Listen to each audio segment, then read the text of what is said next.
আমরা যদি সাতক্ষীরা যাই আমাদের তাড়াই বেঁকে দিতে, নাহলে পুলিশ ওই কালীগাছ দিলে আমাদের তাড়াই বেঁকে দিতে, আমরা কোথায় যাবো? 40 থেকে 150 টাকা 60 টাকা পর্যন্ত তেল কেনা লাগতেছে। যেটা আমরা সবগুলো ওটাও তো বন্ধ, ওটাও আমাদের তেল দিচ্ছে না। আজকে এমপি আমাদের সাতক্ষীরা জেলায় আমির আমরা এক কুষ্টিয়া ঠান্ডা করে ফেলাই, এরা কি ঘা কেটে না পারি? এমপি দায়িত্ব আমাকে 1% দেয়। সাতক্ষীরা কি তবে কোনো স্বাধীন রাষ্ট্র যে এখানে এখন অঞ্চল বিভাজন শুরু হয়েছে?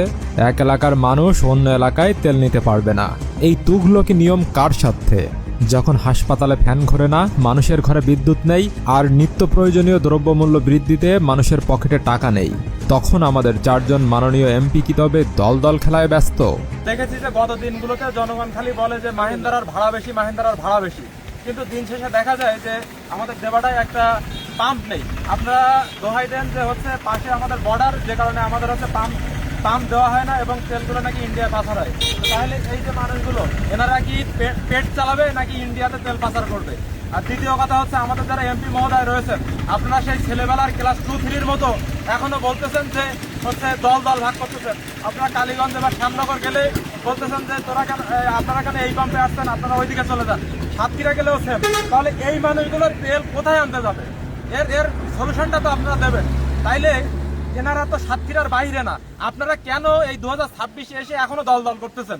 দিন শেষে তো আমরা মানুষ, দিন শেষে আমার বাড়ি কুলিয়া, দেবাটা বা যেখানেই হোক, আমরা তো সাতক্ষীরার বাইরে কেউ না। তাহলে আমরা যদি সবাই সাতক্ষীরারই হই, তাহলে আমাদের তেল কিনতে গেলে কেন এই বিভাজন? আপনাদের কাজ কি জনসেবা নাকি সাধারণ মানুষের অস্তিত্ব নিয়ে সিনেমিনি খেলা? ঝাউডাঙ্গা পাম্প এখন গোবিন্দ কাঠির একদল রাজনৈতিক সিন্ডিকেটের দখলে। সাধারণ মানুষের লাইন দখল করে তারা নিজেদের পকেট ভরছে। প্রশাসন কোথায়? ঝাউডাঙ্গা যখন বাহিরের মানুষ ধরে সিনেম্যাটিক কায়দায় মারধর করা হচ্ছে, তখন আপনারা কি নাকে তেল দিয়ে ঘুমাচ্ছেন? কালীগঞ্জ আর সাতক্ষীরার পাম্পগুলোতেও একই চিত্র। এই গুন্ডামির লাইসেন্স এদের কে দিল? আপনারা 4 জন এমপি এক দলের হয়েও কেন এই রক্তচোষা সিন্ডিকেট উচ্ছেদ করতে পারছেন না? আশু মার্কেট পর্যন্ত আমরা মাহেন্দ্র চালাই, আমরা কোনো তেল পাচ্ছি না। তেলগুলো আমরা যদি সাতক্ষীরা যাই আমাদের তাড়াই বেঁকে দিতে, নাহলে পুলিশ ওই কালীগাছ দিলে আমাদের তাড়াই বেঁকে দিতে, আমরা কোথায় যাবো? আমাদের তেলের ব্যবস্থা করেন। আমাদের প্রত্যেকটা ইউনিয়নে অন্তত 2 জায়গা ধরে তেল পাই, 2টো করে ঘরে যদি আমরা তেল পাই, তাহলে আমরা প্রত্যেককে আমরা থাকতে পারবো। আমাদের তেল কোন প্রয়োজন হলে কৃষি অফিসার এসে আমাদের হাত থেকে করুক, তালিকা করুক, আমরা তালিকা করে আমাদের একটা কার্ড দেখাই আমরা ঘর থেকে তেল নিয়ে চলে যাবো। আমাদের প্রত্যেকটা গাড়ি দৈনিক 8 টাকা তেল লাগে। এই তেল যদি না পাই, আমাদের বাল বাচ্চা খাবে কোথায়? আমরা কোথায় যাবো? নাই আমরা কি চোর দেখা ছাল দিয়ে মানে বুড়ো বয়সে এসে এখন আমাদের তেলের ব্যবস্থা করছে। তাই কিভাবে আপনারা করবেন? আমাদের যদি একটা টিউনে মহাদাস যদি এসে আমাদের একটা তালিকাভুক্ত করিয়ে, যদি সখীপুর একটা ঘরের তেল দেবে, পারুলি একটা ঘরে তেল দেবে, পুলি একটা ঘরে তেল দেবে, নলতা একটা ঘরে তেল দেবে, গাজীরহাট একটা ঘরে তেল দেবে, হাদিপুর একটা ঘরে তেল দেবে, দিল্লি, তাহলে আমরা রাস্তায় তেল পাচ্ছি। এইভাবে তেল পালি আমাদের কোনো সমস্যা হবে না। ভাই, অনেকেই বলে আপনারা যারা মাহিন্দারা চালান তারা হচ্ছে রাস্তার ট্যাক্স দেন না, আপনাদের পেপারস করে তারপরে গাড়ি চালান। ইনশাআল্লাহ আমাদের গাড়িগুলো প্রিফারেন্স আছে এবং আমরা প্রিফারেন্স করি। আমাদের সাতক্ষীরা থেকে রুট আছে, আমরা রুটের মাধ্যমে আমরা চলাচল করি, আমরা ট্যাক্স দিয়েই চলি। আমাদের এই গাড়িগুলো সরকারি ট্যাক্স দিয়ে ইন্ডিয়া থেকে নিয়ে আসা হয়।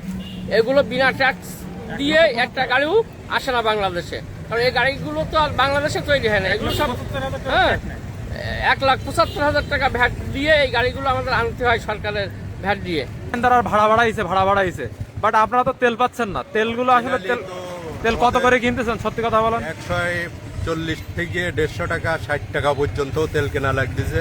পাওয়া যাচ্ছে না, তারপরেও যে অ্যাভেলেবল পাচ্ছি তা না। এখানে 1 লিটার, ওখানে 2 লিটার, ওখানে 500, এভাবে আমরা তেল নিচ্ছি।